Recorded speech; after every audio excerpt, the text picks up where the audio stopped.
नमस्कार द्राक्ष बाजार बंधूंनो, मी विजय कुमार तासगाव यश ॲग्रो लॅब कमीत कमी खर्चात दर्जेदार उत्पादनासाठी जो संवाद आहे त्या संवादात आपल्या सगळ्यांचं स्वागत करतो. बागायतदार बंधूंनो, आपली स्पर्धा आता अमेरिकेच्या बागायतदाराबरोबर आहे. मग तो बागायतदार सोयाबीनचा असेल, गव्हाचा असेल, भुईमुगचा असेल किंवा द्राक्षाचा असेल किंवा संत्रीचा असेल किंवा मोसंबीचा असेल किंवा डाळिंबाचा असेल, अमेरिकेत पिकणाऱ्या प्रत्येक फळभाजीचं, भाजीचं, डाळींचं, फळांचं सगळं मार्केट आपल्या सरकारनं भारत देशाची लोकसंख्या 147 करोडपेक्षा जास्त आहे म्हणून ओपन करून दिलं. ह्या गोष्टी आपल्या नियंत्रणाच्या बाहेरच्या आहेत.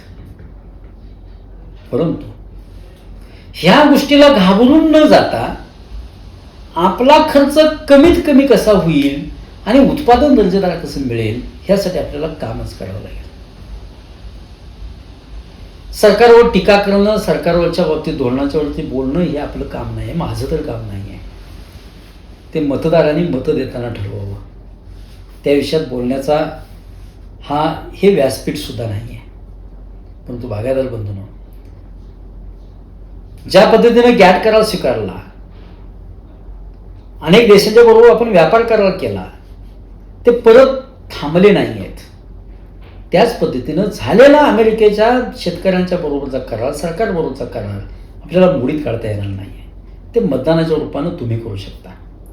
पण आता मात्र एक गोष्ट अटळ आहे, ती अशी की स्पर्धा आपल्या जागतिक शेतकऱ्यांच्या बरोबर आहे एवढं मात्र निश्चित आहे. त्यात आपल्याला टिकावं लागेल आणि टिकायचं असेल तर आपल्याला तंत्रज्ञान विकसितच करावं लागेल. त्या सगळ्या गोष्टी व्यवसायातल्या म्हणजे शेती व्यवसायातल्या आपल्याला समजूनच घ्याव्या लागतील. निदान द्राक्ष शेतीसारखी महागडी शेती करत असताना कोणत्याही अवईला बळी न पडता खर्च कमी करून, टॉनिकनं मनी लांबतो, कॉपरनं उपयोग होत नाही, डावणी म्हणजे रोग आहे, ती विकृती आहे. खरं म्हणजे त्या पिंक बेरीला लोक औषध मारतात.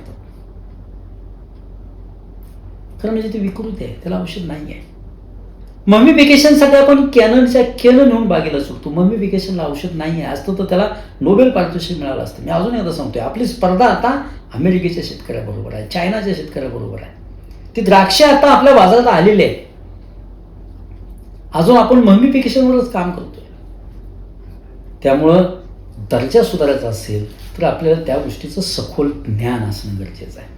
ते ज्ञान देण्यासाठी माझी विनंती आहे की आपले अनुभव आपण एकमेकांशी शेअर करतोयच, परंतु कुठल्याही परिस्थितीत त्या द्राक्ष शेतीतलं तरी किमान तांत्रिक ज्ञान आपण येणं गरजेचं आहे. यासाठी माझी विनंती आहे की आपण प्रशिक्षण घेऊन शेती करण्याचा प्रयत्न करूया. धन्यवाद.